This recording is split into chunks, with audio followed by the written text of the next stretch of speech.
Acompáñanos a analizar la resurrección de Cristo y a considerar la vasta evidencia que existe sobre este evento histórico. Dios te bendiga, cristiano imprudente. Gracias de antemano por suscribirte al canal.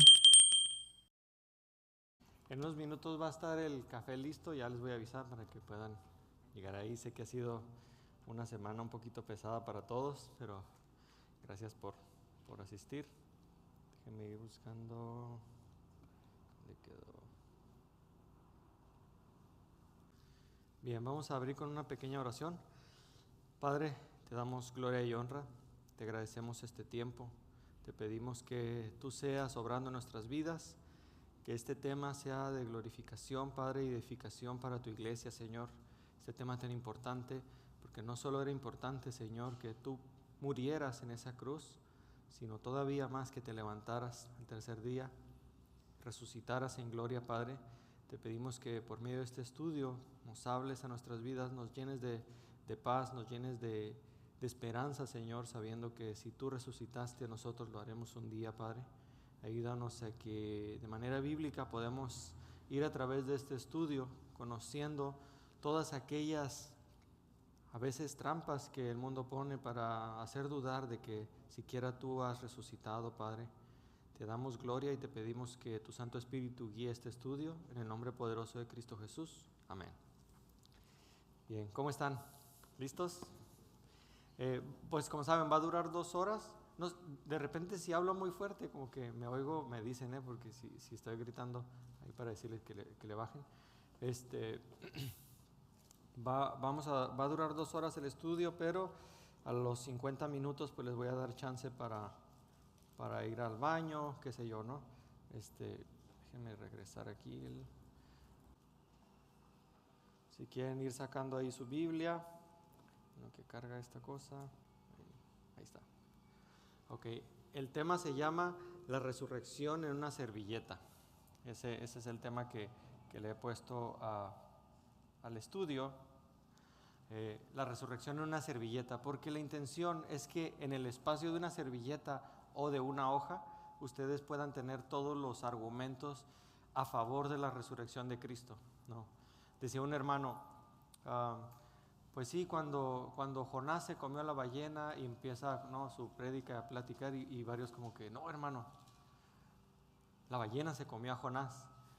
Así como, pues alguien se comió a alguien, ¿no?, decía el hermano, y es como, no, el orden de los factores sí altera el producto y queremos ver realmente qué fue lo que sucedió ese día, qué sucedió el día de la resurrección y este evento tan importante que no solo es importante para la teología, no solo bíblicamente hablando, sino además es el evento histórico mejor documentado. No sé si lo sabían, pero ahorita lo vamos a ver. O sea, históricamente hablando, no es que nos dejó el Señor solos. Adelante. No se escucha eco, ¿verdad? Como que yo, ok. Entonces, ¿por qué es importante la resurrección de Jesús? ¿Y quién era ese tal Jesús? ¿No? Como muchas veces se dice, a lo mejor y Cristo ni siquiera existió, ¿no? La era cristiana o la era moderna incluso separa y divide entre antes y después de Cristo, ¿no? Dentro de toda la gama de eruditos históricos, muy pocos hoy niegan que Jesús existió. O sea, si nos remontamos a unos 100 años atrás, tal vez había varios eruditos diciendo a lo mejor Cristo no existió. Bueno, eso con el paso de la arqueología moderna, con las investigaciones, hay muy pocos eruditos hoy tratando de negar que Jesús existió. Y de esos pocos, que les diría son 2, no son maestros de universidad.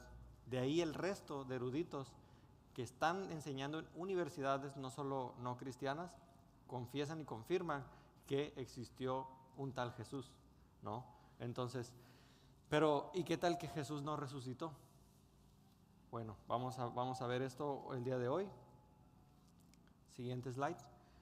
Al terminar este estudio, su hoja más o menos se va a ver así, porque vamos a ir cuestionándonos todas aquellas opciones que hay. La tumba vacía. ¿Qué tal que los apóstoles tuvieron una alucinación colectiva? No sé si han escuchado qué es una alucinación colectiva. ¿Qué tal que Está bien, bueno, sí murió, pero a lo mejor ellos mintieron. ¿Qué tal que robaron el cuerpo o sepultaron a Jesús en la tumba incorrecta? Nos vamos a ver todos esos diferentes matices, ¿no? Y en el espacio pues de una servilleta, ¿no? Y lo que quiero es darles como los conceptos para que ustedes los tengan como se dice al dedillo, así listos para saber las diferentes posturas que hay y puedan reforzar su fe, pero no solo eso, también moldear la cultura en la que se encuentra, ¿no? Entonces, ¿te puedes dar un clic más? No sé por qué no sale. Un clic. A ver, que ahí, quién sabe por qué no aparece. Entonces, podemos ver varios matices respecto a Cristo, podemos ver su liderazgo, ¿no? Muchos libros, incluso de no creyentes, se han escrito acerca del liderazgo de Jesús y de cómo el liderazgo de Cristo ha impactado y cómo pueden ellos adoptar ciertas características del liderazgo de Cristo, pues las normas de vida, su doctrina, que su doctrina podríamos decir un montón de cosas, ¿no? Hay doctrina metodista, presbiteriana, adventista, pues de ahí podríamos, si ven esas ramas, podría haber muchas. Moralidad, que es una de las evidencias a favor de la existencia de Dios, que se llama el argumento moral. Si los valores morales objetivos existen, Dios existe. No lo vamos a ver hoy, pero hay un argumento muy fuerte a favor del caso de al caso de la existencia de Dios, que se llama el argumento moral. Pero bueno, son todos esos matices. Pero hermanos, todo eso no vale nada si Cristo no resucitó. Si Cristo no resucitó, vana es nuestra fe, estamos perdiendo el tiempo. Y Pablo, como Pablo dice, somos los más merecedores de conmiseración, es decir, pobrecitos los cristianos, pues sí, todo está bien, viven una vida moralmente bien, qué bueno, pero pues viven en una mentira, porque para empezar, Cristo no resucitó. Bueno, y Pablo dice, si los muertos no resucitan, comamos y bebamos, porque mañana moriremos. De hecho, sería lo más lógico de hacer con nuestra vida, si realmente no hay una trascendencia, si aquí se termina todo, pues entonces ¿para qué ayudar al prójimo? ¿Para qué continuar con...?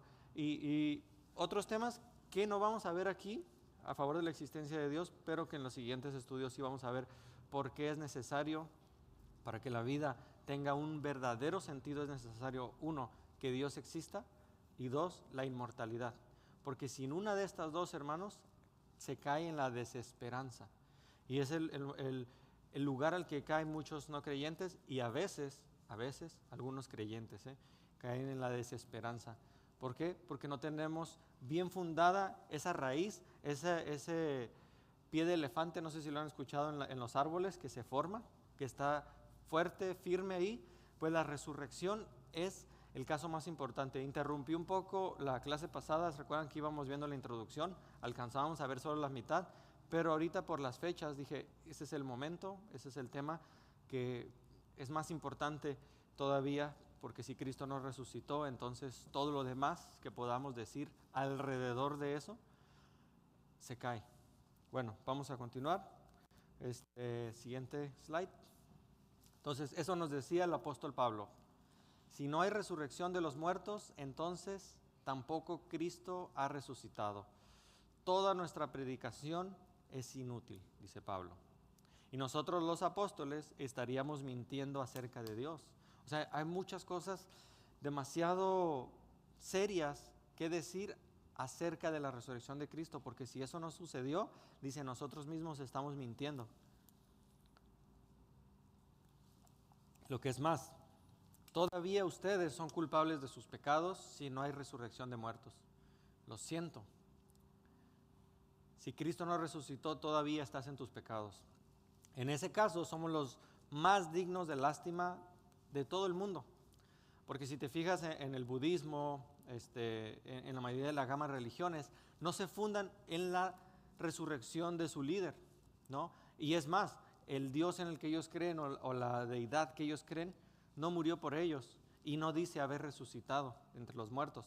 Entonces, estamos en un grave problema si Cristo no resucitó.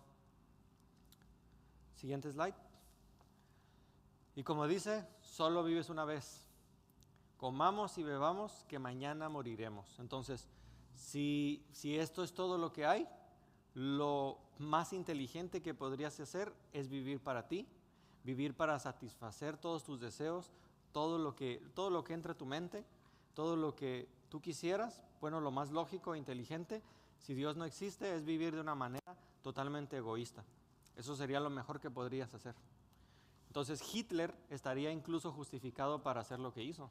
Hey, solo se vive una vez. Si intento conquistar el mundo, pues que no, ¿no? Entonces el ateísmo, en ese sentido, tiene que pedirle, vean, cuando sacas a Dios de la ecuación, el ateísmo le tiene que pedir prestado al cristianismo en su moralidad. Es decir, yo no creo en tu Dios, pero a mí no me gustaría que mi esposa me engañara, ¿no? Ningún ateo diría, uy, qué bien que mis hijos sean desobedientes, ¿no? Y todo eso es parte de la moralidad cristiana. Pero cuando sacas a Dios de la ecuación, tienes que pedirle de todas formas prestado a la moralidad cristiana. Entonces, siguiente. Les digo, no lo vamos a ver hoy, pero vamos a hablar de lo absurdo de la vida sin Dios en otro tema más extenso. Y dice por ahí, ¿no?, algunos memes que encontramos. Ama tu vida, toma fotos de todo, dile a las personas lo que sientes por ellas, habla con extraños, viaja, haz cosas que te den miedo a hacer, y si alguien te dice algo, pues ahí se sobreentiende, ¿no? Al final es tu vida. ¿En serio? Bueno, pues asegúrate que de verdad es tu vida, que de verdad te pertenece y que no hay nada más. Porque conocemos a uno que murió, que resucitó y que Él nos hace una promesa. Donde yo esté, ustedes también estarán. Hay muchas posturas escatológicas, ¿no? Pretribulacionistas, dispensacionalistas. Hay quien cree que nos vamos antes de la gran tribulación, hay quien dice que después, hay quien dice que hay un montón de posturas, ¿no? Y tampoco es parte de la apologética, al menos de la que yo intento cubrir, hablar de esos temas que a veces son un poco controversiales y que pueden llegar a dividir a la iglesia o los hermanos. Yo solo les puedo decir algo, la promesa que todos tenemos, dispensacionalistas, pretribulacionistas, que si es antes que si el arrebatamiento es antes, que si es después, solo les puedo decir algo, que Cristo nos hace una promesa y es, donde yo esté, ustedes también estarán. Si Cristo va a estar aquí en la tierra, yo estaré con Él en Cristo, con Él en la tierra. Si Cristo estará en el cielo, yo estaré con Él en el cielo. Y Cristo les dijo, donde yo esté, ustedes también estarán. Y por ahí hay un grupo que toca tu puerta que te dice que solo 144,000 van al cielo. Y sacan un pasaje donde te dice, bueno, es que esto se los decía a los apóstoles. Oh, interesante. Pero 2 versículos después Jesús dice, y no solo te pido por estos, sino por todos aquellos que han de creer en mi nombre. Entonces descansamos en una promesa y sabemos a dónde vamos, ¿no? Pero ¿quién era entonces ese tal Jesús? Déjame tomarme el tiempo porque si no me puedo quedar a veces en unos temas periféricos. Voy bien. ¿Quién era ese tal Jesús? ¿Okay? ¿Podría el verdadero Jesús ponerse de pie? Y con verdadero queremos hablar, porque muchos creen en el Jesús. Ya les digo, hoy en día tienes que ser demasiado ignorante históricamente para negar que Jesús existió. Pero ahora, como ya no pueden negar que Jesús existió, ahora dicen, ok, está bien, me atrapaste, Jesús existió. Pero el Jesús histórico, yo creo, sí es cierto, ya vimos todos aquellos, es que sería muy difícil negar que Jesús existió. Pero el Jesús histórico, el Jesús que me muestra la historia que sí vino hace 2000 años, sí murió y fue crucificado, pero no ese que caminó sobre el agua. Entonces queremos hablar de el Jesús verdadero en esta ocasión, ¿no?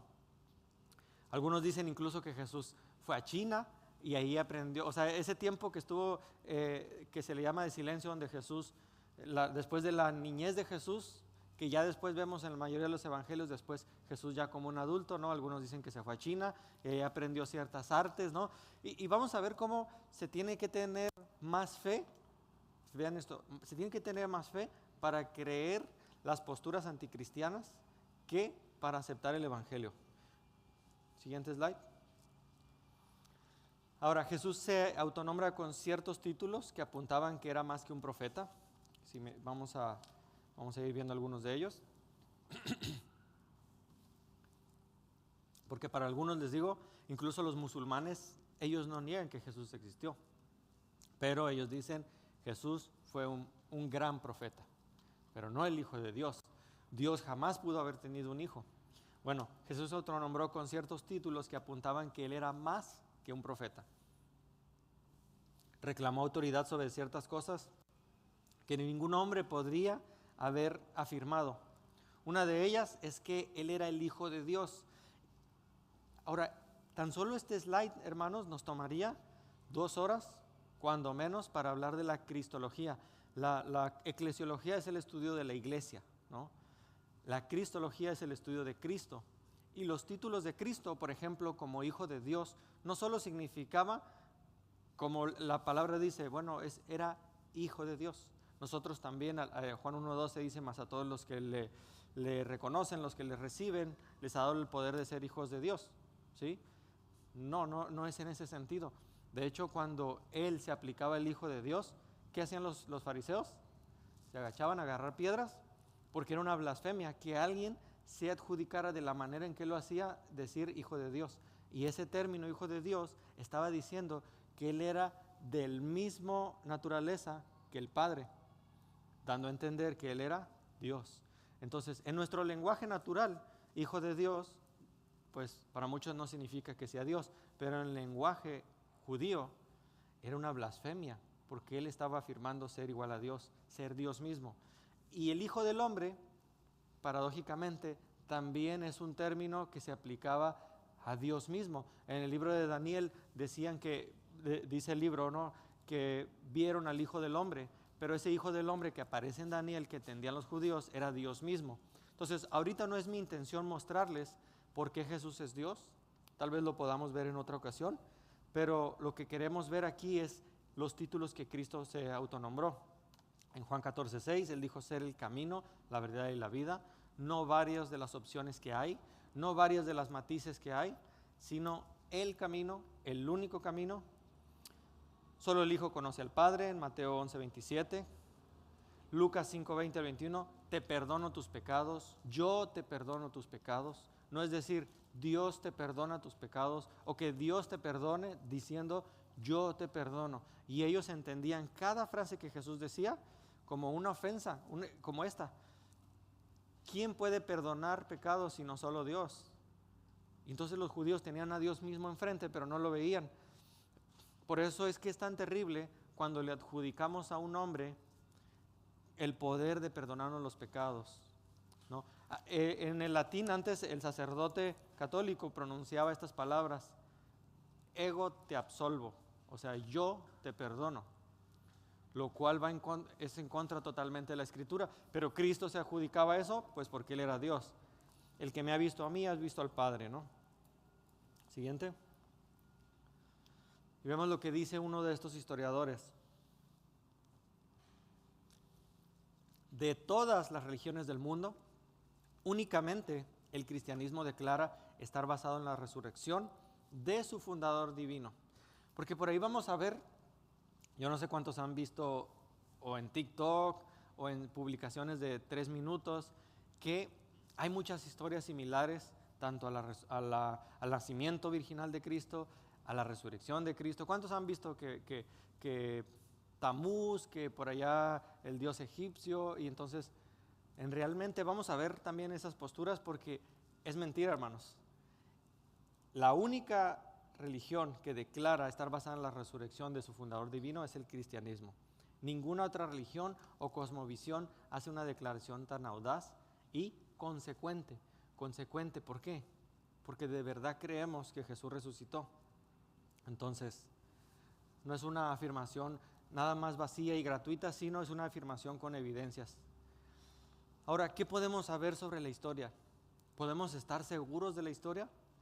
A lo mejor el Titanic ni siquiera existió, a lo mejor fue un invento de Hollywood, ¿no? Que entonces inventaron ahí por ahí una historia. Bueno, ¿qué podemos saber? ¿Cómo sabemos que el Titanic realmente se hundió? Bueno, por la evidencia que tenemos, ¿no?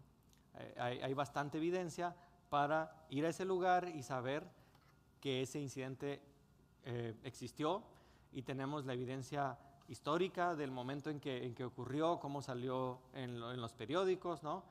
Bueno, algunos dicen, es que los ganadores son los que escriben la historia, ¿no? bueno, en serio, ¿y cómo sabes eso? ¿Te lo dijeron los ganadores? Pues entonces estás cayendo en una petición de principio.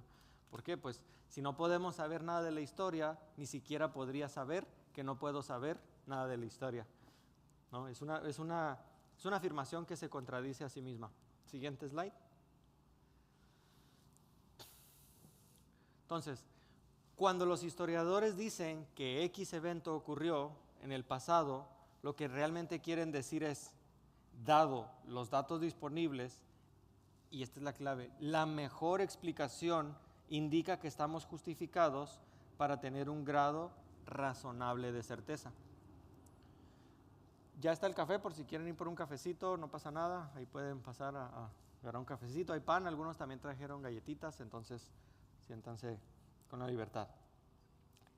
La mejor explicación indica que estamos justificados por tener un grado razonable de certeza. Y aquí podemos caer en dos extremos, en el cientificismo y en el fideísmo.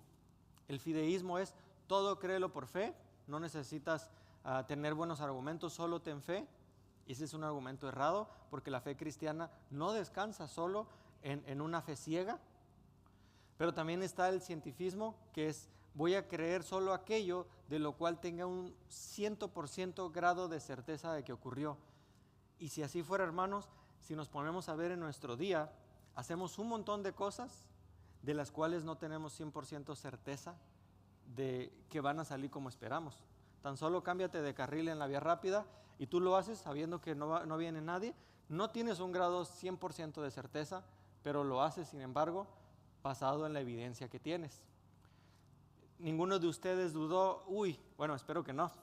Ojalá mi esposa no le ponga veneno a mi café, ¿no? ¿Por qué? Porque tienes un grado de certeza razonable en creer que eso no va a suceder. Dice, y que parece más cierto en este momento que las hipótesis rivales. Es decir, ¿qué hipótesis rivales contrarias a la resurrección existen que me hacen plausible todavía creer en la resurrección? O sea, ¿qué posturas contrarias a lo que dice la Biblia existen? Porque queremos escucharlas, queremos entenderlas, ¿no? No podemos esperar que nuestros hijos vayan a la universidad solamente escuchando las posturas que apelan y aceptan a la teología cristiana. Hay mucha gente allá afuera, como les enseñaba la clase pasada, escribiendo también libros para desevangelizar a tus hijos, enseñándoles evidencia, tratando de desviarlos de la fe. Sin embargo, dice, nuestra conclusión está sujeta a revisión, esto lo dice este historiador, o abandono. Es decir, a ver, voy a revisar lo que me estás diciendo, voy a ver si mantengo esta postura o abandono esta postura, ¿no? Y todos llegamos a un punto de declive, hermano. Si no has llegado ahorita, lo vas a tener en algún momento donde tu fe va a ser probada, no solo de manera espiritual, sino de manera también a veces intelectual, con ciertas cosas que salen en las redes sociales, donde tu conclusión va a estar sujeta a revisión, a decir, a ver, déjame otra vez replantearme eso que me estás diciendo, o a abandono, ya que pueden surgir nuevos datos en el futuro que muestren que las cosas sucedieron de una manera diferente a la que se proponen actualmente. Entonces, si hay algo que ha hecho la arqueología moderna, la ciencia más moderna, es confirmar la historicidad bíblica. Bien, siguiente slide.